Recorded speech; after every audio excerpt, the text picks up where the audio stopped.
Welcome back to the channel, everyone. Welcome to your Enhancement Talent review for WWE SmackDown, August 27th, 2019. Gonna get things going right away. We had two King of the Ring matches. We had an interesting closing angle in the Roman Reigns storyline, but we'll go segment by segment right away here. We got a recap video package of the Roman Reigns thing for the 5,000th time. I am so damn tired of seeing this same video package over and over again. But after that, it would be Kofi Kingston who would open the show. He cuts a promo on his now official match with Randy Orton at Clash of Champions for the WWE title. Orton comes in on the Titantron saying that at his hotel room, someone slipped him a letter underneath his door. And even though he doesn't normally read fan mail, he read this one. And he goes on to read the letter, and the letter was begging Orton to stop hurting Kofi. And Orton reveals at the end that the letter was from Kofi's son. And this was very similar to the Samoa Joe thing with AJ Styles last year, where he had the letter from his wife, supposedly. So, there's that, and Orton then says that he doesn't have to write him back because they're both staying at the same hotel, and he can pay Kofi's son a visit. Kofi, of course, gets out of the ring and runs out after Orton in the back. They end up meeting in the gorilla position and have a pull-apart brawl, which Orton ends up laying out Kofi with a draping DDT on the concrete floor.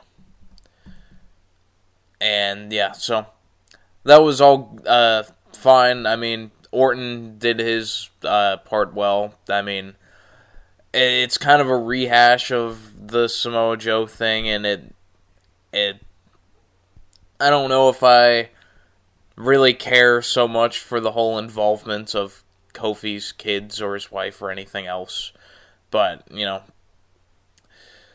Big E walks out of the trainer's room, being interviewed by Kayla Braxton, and we get serious Big E.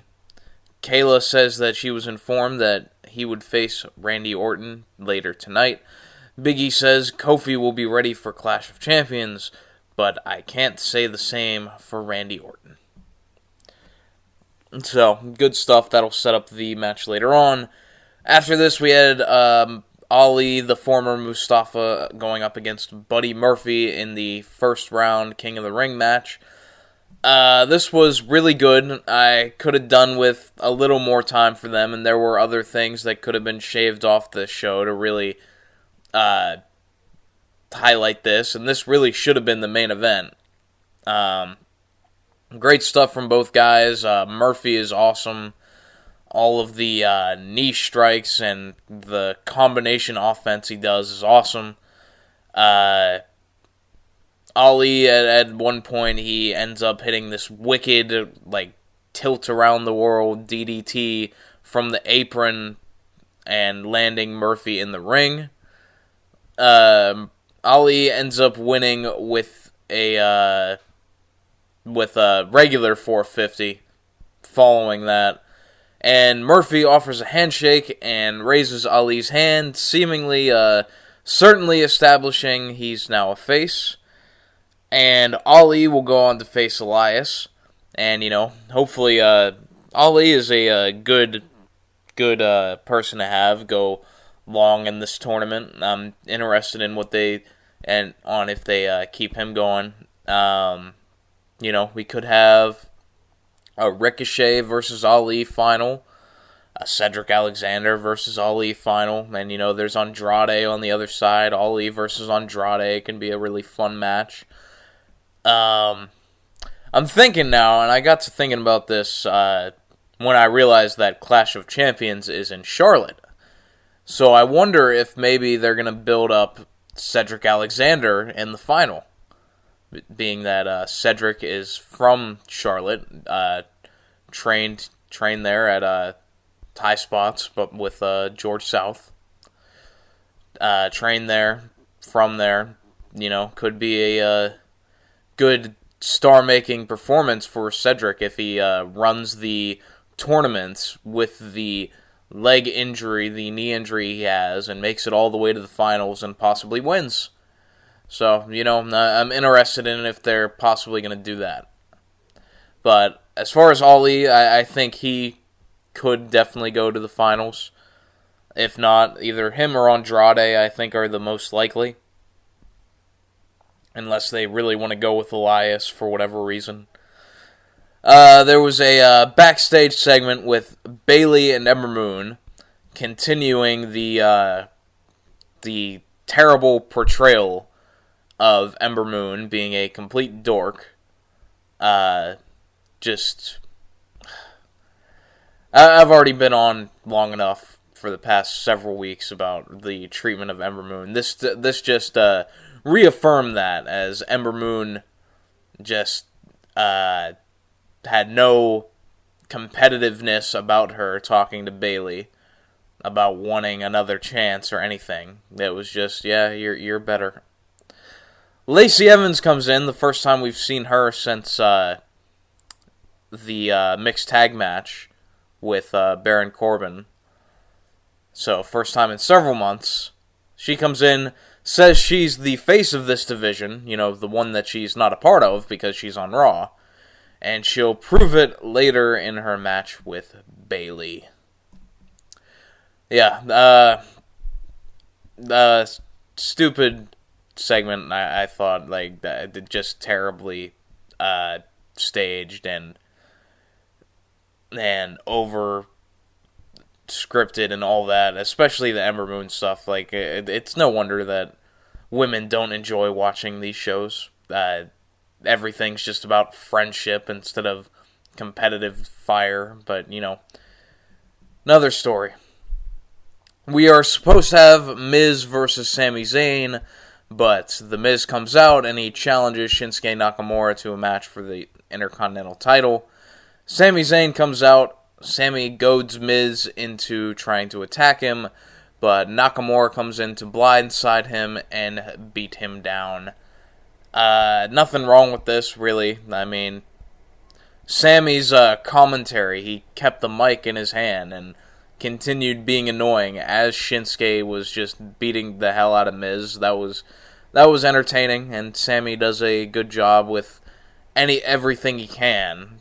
But still wait and see. I'm sure it's going to end up being Miz and Nakamura at Clash of Champions, which not overly excited about, but oh well.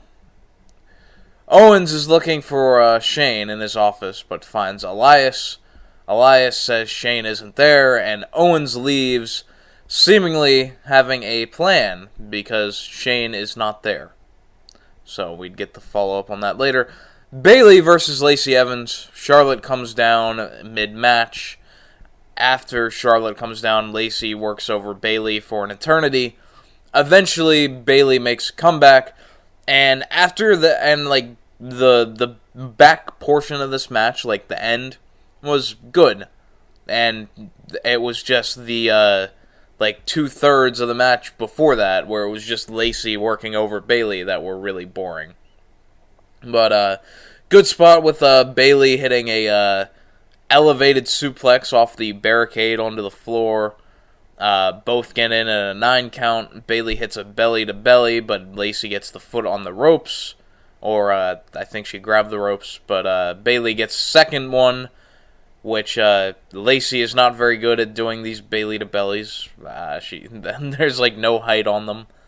And the second one was kind of botched because she let her go. But after that, gets on the top rope for an elbow and the win. Like I said, the back portion of this match was really good, but this went too long, and it could have been used for the Murphy and Ali match that was actually good. But, just too much Lacey working over Bayley. Like, they did good stuff at the end, both of them did. And Lacey always has moments where, she can do something good and all that. But overall, it still seems like she just doesn't really belong. But, it is what it is. Good stuff at the end, other than that, boring match. We had Big E versus Randy Orton. We had serious Big E during the entrance. He drops the jacket and title at the ramp, walks decisively and focused down to the ring. No dancing or anything, and he walked straight to the ring. And it was serious Big E. But then, at the beginning part of this match, Big E does that thing where he gets Orton in the abdominal stretch and does the ass slap spot on Orton to the New Day Rocks chant. So, bit of a conflicting message there, but minor detail. Orton and Big E have a good match, back and forth. A lot of Orton laying out Big E on the announce table, and Big E eventually returned the favor. Big E is going to do his little run around, run over top of the Orton, hit the ropes 2 times and do a big splash, but the Revival run in to distract Big E. Orton ends up pushing Big E into the Revival, which the ref is stupidly standing in front of, so the ref has to duck out of the way, and so then he doesn't see the Revival get the cheap shot in. Hit Big E with the RKO for the win for Orton. Another Shatterma RKO for good measure after the match. I like this, and this was a really good match, but there was no need for the Revival to interfere. Like, Orton could have beaten Big E cleanly, and I think it would have done more for everyone. Would have done more for Orton, gathering momentum going into the Kofi Kingston match. And Big E isn't going to lose anything by losing to Orton, who is at the top of his game, as long as they have a long competitive match, which they did. So they could have just done the same thing and just had Orton win clean, and it would have been fine. But, no heel in WWE can win without cheating in some way.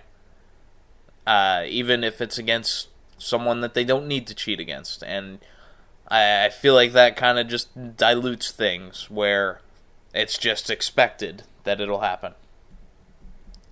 We get an Elias segment. He is sitting on the throne with the crown and scepter. Owens sneaks up on Elias, attacks him. They fight into the ring. Elias takes forever trying to take off his jacket. And Owens hits a stunner. And that was it. So that was Owens' big plan, was he was just going to get Elias back with the stunner. R-Truth runs in with a ref. He pins Elias, but Drake Maverick is trailing behind R-Truth. He drags R-Truth out of the ring and splats him on the floor, gets in the ring himself and pins Elias, wins the 24/7 title. He runs around the ring in celebration, but trips, and surprisingly, Truth doesn't pin him and win the title back, which is what I thought was going to happen as soon as he tripped. But Drake escapes with the title, and so now he can go have sex with his wife, I guess. Yeah. Chad Gable versus Shelton Benjamin. This was the last match of the night. It was a short match, as expected, as there was only 15 minutes left in the show when it started, and we still had the Roman Reigns and Daniel Bryan stuff at the end. This was fine, I guess, for the little time they had. Benjamin goes for a powerbomb, but Gable counters it with a code red for the shock pin. The whole storyline going into this with the short stuff against Chad Gable is stupid, but I guess that's over now, unless Zelina Vega next week is going to make fun of Chad Gable for being short. That would be rich. Other than that, right person won. Gable will go against Andrade next week, which could be a really fun match if it's given the time. And, not much else to say. Now, we have a few minutes left for whatever they're going to do with Roman and Daniel Bryan. So, Roman comes to the ring. Bryan and Rowan appear on the Titantron. Bryan asks for his apology. Roman asks the fans if he should apologize. The fans say no. Roman says, we're going to take a look at a video first, just what we need, another video. And when they said this, I thought they were just going to replay the same package from earlier, but thank God they didn't. I would have gouged my own eyes out. Roman says we're going to look at a video, and the video shows the first assault of Roman Reigns with the forklift, which highlights Rowan in a hoodie standing nearby and pushing some of the stuff over onto Roman, I believe. And so it cuts back to Bryan and Rowan. And Bryan sees this, and he starts slapping Rowan in the face over and over again, saying he hates liars, and he trusted him, and he lied to him. But, okay. So,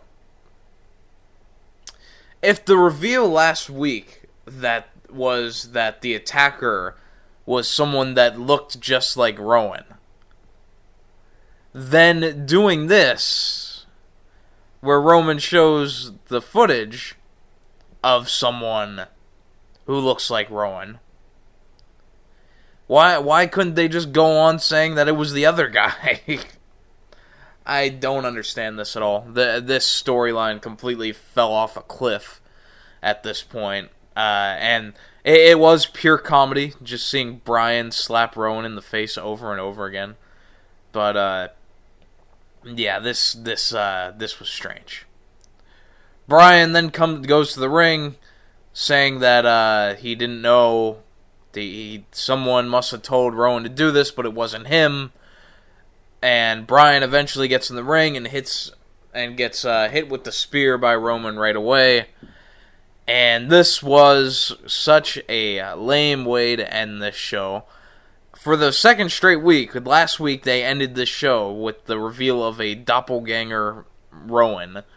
And then this week they do something equally as stupid with Daniel Bryan slapping Rowan over and over again after it being revealed that someone who looked like Rowan was there. I don't get why they didn't just go with the original story if it was just someone that, how could you prove that was Rowan and not the other guy? But, man, this was such a lame way to end the show. Should have been Ali versus Murphy, but they've gone full overboard with the storyline, and I just don't know what the direction is at this point. What's it gonna be? Bryan just reveals that, you know what, it was me this whole time. But, what's the point with all this build-up? There's so much, and none of it makes sense. The Rowan doppelganger reveal last week was ridiculous. Then this week, I don't know. I don't even know what to say about this stuff. Yeah. So that was SmackDown. I don't have anything more to say. This was the shortest review I've ever done. But, overall, it started good with the Ali and Murphy match, just like Raw started good yesterday. But ended up going down the tubes. I didn't think it was a terrible show, but it was definitely a pretty boring show after the beginning with Ali and Murphy. This ending was ridiculous, and yeah. We'll see what happens next week with more King of the Ring matches. I am at least happy with the way the King of the Ring is shaping out. I'm happy with that, and hopefully they'll continue to get the guys that can put on great matches going against each other, and it can just be a fun all-around tournament. But until next week on the channel, we'll be back with Raw and SmackDown reviews. Thursday, I'll be with Chris to do some AEW All-Out predictions, as well as any other news and notes around WWE and whatnot. So stay tuned to that on Thursday, going into Friday. And then we'll have the All Elite show on Saturday, and I will have the review for that out that night as well. But until then, take care.